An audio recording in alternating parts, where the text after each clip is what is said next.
5월 29일 금요일 창세기 49장 16절에서 28절까지 말씀 읽고 하나하나에 알맞게라는 제목으로 말씀 나누겠습니다. 본문 읽습니다. 다는 이스라엘의 한 지파같이 그의 백성을 심판하리로다. 다는 길섭의 뱀이요 길 위의 독사로다. 말굽을 물어서 그 탄자를 뒤로 떨어지게 하리로다. 여호와여 나는 주의 구원을 기다리나이다. 갓은 군대의 추격을 받으나 도리어 그 뒤를 추격하리로다. 아셀에게서 나는 먹을 것은 기름진 것이라. 그가 왕의 수라상을 차리리로다. 납달리는 노인 남사슴이라 아름다운 소리를 바라는도다. 요셉은 무성한 가지 곧 샘 곁에 무성한 가지라. 그 가지가 담을 넘었도다. 활 쏘는 자가 그를 학대하며 그를 쏘며 그를 미워하였으나 그의 활이 도리어 굳세며 그의 팔이 힘이 있으니 이는 야곱의 전능자의 손을 힘 입음이며 그로부터 이스라엘의 반석인 목자가 나도다.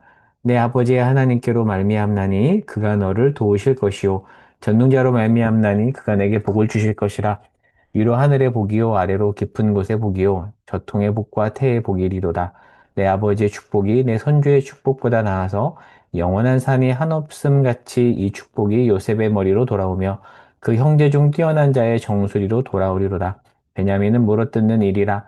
아침에는 빼앗은 것을 먹고 저녁에는 움킨 것을 나누리로다. 이들은 이스라엘의 12지파라. 이와 같이 그들의 아버지가 그들에게 말하고 그들을 축복하였으니 곧 그들 각 사람의 분량대로 축복하였더라. 아멘. 창세기 49장은 야곱이 죽기 전에 12아들을 축복하는 내용인데요. 어제 우리가 넷째 아들인 유다의 축복에 관해서 자세히 살펴봤습니다. 오늘은 다섯째 아들부터 마지막 12번째 베냐민까지 8명을 간략하게 정리해 볼 텐데요. 먼저 오늘 본문에는 6명만 나오는데 어제 큐티 본문인 13절과 14절에 보면 레아가 낳은 스불론과 이사갈이 나옵니다. 그리고 이제 이어서 라헬이 몸종 비라를 통해 낳은 단과 그리고 19절에는 레아가 실바를 통해 낳은 갓과 아셀 그리고 21절에는 라헬이 몸종 비라를 통해 낳은 납달리 마지막으로 라헬이 낳은 직접 낳은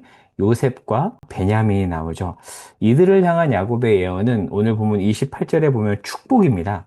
그런데 내용을 자세히 보면 꼭 축복 같지 않아 보이는 면도 있습니다. 대표적으로 이사갈의 경우에는 15절에 보면 압제를 받을 것이라고 하잖아요. 그런데 이 내용들이 어떻게 축복이 되는가? 자, 그러면 본문을 자세히 살펴볼게요. PPT에는 적어놓지 않았는데요. 13절에 보면 스불론이 나오는데 이제 어제 본문이어서 제가 안 적어놨습니다. 어제 큐티 본문. 네, 스불론은 해안에 거주하여 풍요를 누릴 것이며 그리고 오늘 본문인 단지파의 경우에는 작지만 자기 역할을 잘 감당할 것이라고 합니다. 작다고 말해요. 단지파는. 여러분 사사기 18장에 가면 단지파가 북쪽으로 쫓겨납니다. 그래서 굉장히 작아지거든요. 그래서 아마 유튜브에서 떠도는 그런 내용을 여러분 혹시 들으셨을지 모르겠는데 혹시는 이 단지파가 북쪽으로 쫓겨나서 넘어가서 한반도에 가서 단군의 조상이 되었다라는 그런 썰이 있는데요. 신빙성이 없습니다. 아무튼 북쪽으로 단지파는 쫓겨나요.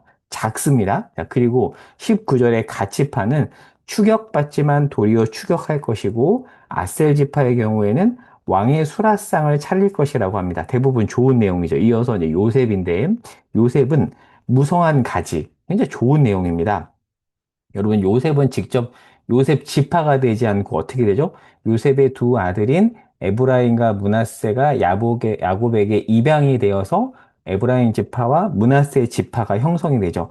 그러면 13명이잖아. 13지파인데 어디 지파가 빠지는 거죠? 레위 지파가 제사장 지파로 빠져서 그래서 12지파가 형성이 됩니다. 이 예언대로 이 요셉에게 준 예언대로 요셉의 아들 에브라임으로부터 형성된 에브라임 지파는 굉장히 큰 지파가 되고요. 그래서 예언서에 보면 에브라임아 할 때는 에브라임 지파를 가리키는 게 아니라 누구를 가리키는 거냐면 이스라엘 전체, 특별히 북이스라엘을 가리킵니다. 여러분, 호세아 6장 4절에 보면 에브라임이라고 하는데요. 에브라임을 가리키는 것이 아니라 북이스라엘을 가리킵니다. 그만큼 에브라임이 대표적인 지파라는 거죠. 그리고 27절에 보면 베냐민, 그는 물어뜯는 일이라고 합니다. 나쁜 뜻이 아닙니다. 그만큼 호전적이고 전쟁을 잘하는 지파라는 뜻인데 사사기 20장 16절에 보면 왼손잡이 중에서 물맷으로 돌을 던지면 조금 더 틀림없이 던지는 자들이 베냐민 지파 중에서 700명이 있다고 나오거든요. 그만큼 전쟁을 잘하는 지파입니다.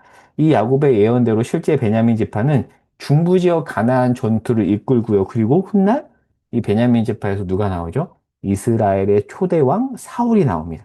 다시 이제 본문으로 돌아가서 28절에 가면 이제 중요한 내용인데, 자, 이렇게 모든 지파를 향한 축복을 다 마치고 나서 28절에 보면 뭐라고 나오죠?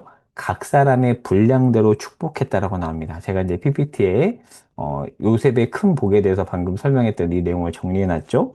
근데 28절에 가면 모든 12아들을 축복하고 나서 각 사람의 분량대로 축복했다라고 나옵니다. 세 번역은 이 부분을 어떻게 번역하냐면 오늘 설교 제목 하나하나에 알맞게라고 번역을 합니다.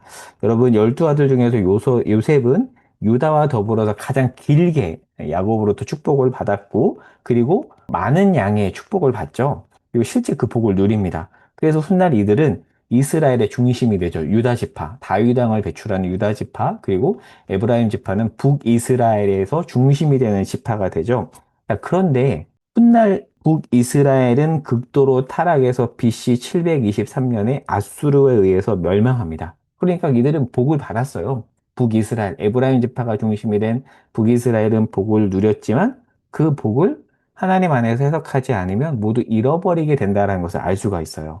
자, 그런 면에서 오히려 요셉 지파는 반면교사가 됩니다. 큰 지파가 되리라는 축복을 받아서 실제 그렇게 되지만 나중에 반역함으로 멸망을 하죠. 그런데 오늘 본문에 나오지 않지만 이제 어제 본문에서 살폈던 이게 시므온과 레위 지파, 야곱으로부터 흩어질 것이라는 저주를 받거든요. 자, 그런데 이들이 실제 흩어지죠. 레위 지파는 제사장 지파가 되어서 전국 48개 성읍으로 흩어지죠. 흩어짐의 저주가 실현이 되지만 이 흩어짐의 저주가 축복의 흩어짐으로 바뀌어서 이들이 뭐가 되죠? 제사장 백합 지파가 됩니다. 전국 각지에 흩어짐으로써 예배의 연결고리 역할을 하는 그러니까 이 저주의 흩어짐의 예언이 축복의 흩어짐으로 바뀌게 되는 거죠. 그러니까 오늘 본문에 나오는 야곱의 예언이 복이냐 저주냐보다 중요한 것은 그 이후에 이들이 하나님 안에서 어떻게 사느냐가 더 중요하다는 것을 알 수가 있습니다. 오늘 본문에서 가장 중요한 것은 28절입니다. 각 사람의 분량대로 세 번역에 따르면 하나하나의 알맞게입니다. 비교해서 보면 누구는 더 많이 받고 누구는 조금 받았잖아요. 여러분 스불론 지파는 요셉 지파를 시기할 수도 있습니다. 그러나 중요한 것은 뭐냐면 많이 받든 조금 받았든 하나님을 놓치지 않고 각자의 자리에서 받은 분량에 맞게 하나님이 원하시는 삶을 살아가는 것입니다. 그게 더 중요한 것이죠. 여러분 예수님의 12제자들 중에서도요. 사도 요한은 굉장히 오래 살죠. 그런데 큰 야고보, 요한의 형제인 야고보는 12제자 중에서 가장 먼저 죽습니다. 같은 형제거든요. 세베대의 아들들이에요. 그런데 형제 중에서 사도 요한은 전승에 따르면 90살 넘게까지 살죠. 그래서 훗날 요한계시록을 쓰지만 큰 야고보는 일찍 죽어요. 사도행전 12장에 제일 먼저 순교합니다.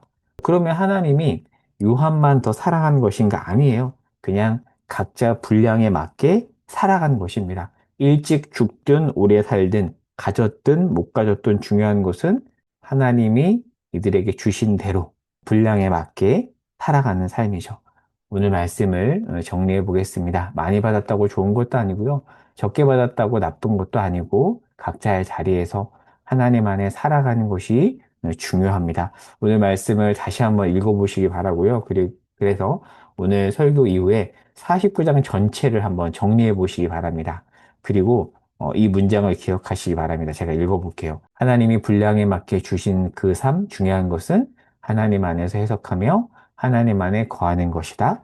비교할 필요가 없다. 오늘 하루 우리에게 주어진 분량대로 감사함으로 살아가며 주 앞에 나아가는 복된 하루가 되기를 바랍니다. 기도하겠습니다. 하나님, 분량에 맞게 주께서 허락하신 그 삶을 충성되이 감사하게 살아가게 하여 주시옵소서. 예수님의 이름으로 기도합니다. 아멘.